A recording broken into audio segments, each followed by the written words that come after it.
আপনারা জানেন যে আমি ফার্মি মুরগির জিরো বাচ্চা আনছি, তো সেটা নিয়ে আর কি আপনাদের যে প্রশ্নটা আপনারা বেশি করতেছেন যে ভাই আপনি কিভাবে ব্রুডিং করতেছেন সেই বিষয় নিয়ে একটু জানতে চাই। আমি যেভাবে আমার ফার্মি মুরগির বাচ্চাগুলো ব্রুডিং করতেছি এভাবে কোনো লোকে ব্রুডিং করে না। আসলে আমি আমার মন মতন ব্রুডিং করার চেষ্টা করি, এই জন্য আর কি সবকিছু আমার মন মতন করি। তো এখানে দেখতে পাচ্ছেন সাদা ফ্লাই বোর্ড, এগুলো আর কি মূলত আমি দুটা কিনে আনছি। এখানে আমার অনেক টাকা চলে যায়, প্রায় 1600 টাকার মতন আর কি এখানে আমার অপচয় হয়। তো এটা বাদ দিয়েও আমরা চাইলে অন্য একটা পদ্ধতিতে ব্রুডিং করতে পারি, যেহেতু আমার লাগবে এই কারণে আর কি মূলত আমার এগুলো কিনা। তো এই হচ্ছে কি মূলত ব্রুডিং এর ব্যবস্থা, মানে এখানেই মূলত আমি ব্রুডিং করবো। তো ওইখানে আর কি একটু নিচা ছিল, এই কারণে আর কি 3 থেকে 4 গাবলা বালু দিছি। বালু দেওয়ার পরে সুন্দরভাবে সমান করার পরে তারপর আর কি সুন্দরভাবে পেপার বিছাই দেবো। এখানে আমি আর একটা কথা বলে রাখি, ব্রুডিং সবসময় দেখবেন যে সবার ব্রুডিং একরকম হয় না, মানে এক একজন এক এক পজিশনে ব্রুডিং করে বা এক একজন এক এক মেডিসিন দিয়ে ব্রুডিং করে। তো সেটা বড় বিষয় না, বিষয়টা হলো আপনার উপরে আপনি কিভাবে ব্রুডিং করতেছেন এবং কি আপনার বাচ্চাটা কতটুকু ভালো থাকবে সেই বিষয়টা হচ্ছে কি আপনার উপর ডিপেন্ড করবে। আপনি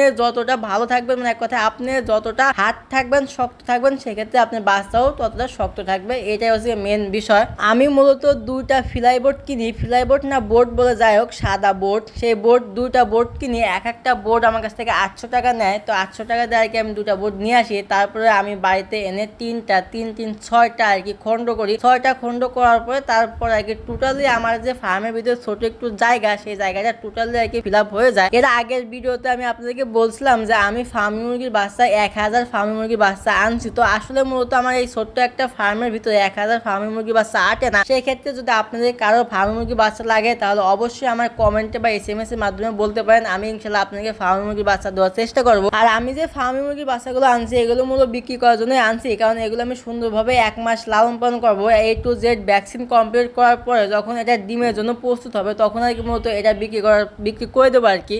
আর যেহেতু এখানে আমার জায়গা স্বল্পতার কারণে কি মূলত আমার এখান থেকে কিছু বাচ্চা বিক্রি করা লাগবে। যদি কারো লাগে তাহলে অবশ্যই কমেন্টের মাধ্যমে বলে দেবেন, আমার এখান থেকে কিছু বাচ্চা আর কি সেল করে দেবো। তো যেখানে আমি ব্রুডিং করবো দেখতে পাচ্ছেন সেটা সুন্দরভাবে আর কি নিচেটা সমান করে দিয়েছি। সমান করে দেওয়ার পরে তারপরে আর কি সুন্দরভাবে পেপার বিছিয়ে দিচ্ছি। পেপার এর জন্যই বিছিয়ে দেওয়া লাগে, কারণ জিরো বাচ্চা প্রথমত সরাসরি মাটিতে ফ্লোরে আর কি দিয়ে দেওয়া লাগে না, এক্ষেত্রে আর কি মূলত আমি পেপার বিছিয়ে দিচ্ছি। আপনারা চাইলে পেপারের বদলে ছালার বস্তাও দিতে পারেন, যেহেতু ছালার বস্তার অনেক দাম, সেই ক্ষেত্রে আপনারা সবসময় চেষ্টা করবেন আপনার এই পেপার দিয়ে দেওয়া। 1 থেকে 2 দিন বা 3 দিন এরকম পেপার দিয়ে রাখলে হবে কি বাচ্চাগুলো সুস্থ থাকবে এবং কি বাচ্চাগুলো চলাফেরা এবং কি বাচ্চা যে খাবারটা সেই খাবারটা দেওয়ার সুবিধা হবে। আমার ফার্মের বাচ্চার বয়স হচ্ছে কি আর 7 দিন পরে আর কি মূলত এই ভিডিওটা দেওয়া। তো আলহামদুলিল্লাহ এখনো আমার ফার্মের বাচ্চা সুস্থ আছে এবং কি আপনারা বিশ্বাস করবেন কিনা জানি না, আজ অবধি আর কি 3টা বাচ্চা মারা যায়। 3টা বাচ্চা মারা যাওয়ার পিছনে থেকে একটা বাচ্চা আনার সময় মারা যায় আর দুটা বাচ্চা মারা যায়। তো 2টা বাচ্চা মারা যায় এর কারণ হচ্ছে কি একটা হচ্ছে সবার তলে পড়ে যায়, আর একটা বাচ্চা আর কি যে খাবারের পাত্র থাকে সে পাত্রের ভিতরে ঢুকে যায়, সেখান থেকে বের না হওয়ার পরে আর কি মূলত ওটা মারা যায়। আর এই 7 দিন বয়সে আমার একটা ভ্যাকসিন করা রানীক্ষেতে যে প্রথম ডোজটা সেটা আর কি অলরেডি কমপ্লিট হয়ে গেছে, সেটা আমি আর কি খাওয়াই দিয়েছি। সেটা চাইলে চোখেও দিতে পারেন, তো আমি মূলত আর কি পানির সাথে মিশিয়ে দিয়ে দিয়েছি। তো দেখতেই পাচ্ছেন যেখানে বাচ্চা রাখবো সেখানে অলরেডি পেপার বিছানো শেষ, এখন আর কি বাচ্চা এনে ঢেলে দেওয়া। তো দেখতে পাচ্ছেন আমি বাচ্চা আগে থেকে ঢালছি, মানে পুরো বাচ্চা আর কি আমি একটা একটা করে দেখে চেক করে আর কি ঢালতেছি যে কতগুলো বাচ্চা আছে। তো এখান থেকে মূলত আর কি আমি একটা বাচ্চা আর কি মরা পাই। তো আলহামদুলিল্লাহ প্রতিটা বাচ্চা এখনো সুস্থ আছে, সবল আছে। তো এটা আর কি মূলত 3 দিনকার ভিডিও, দেখতেই পাচ্ছেন কতটা সুন্দর হয়ে গেছে।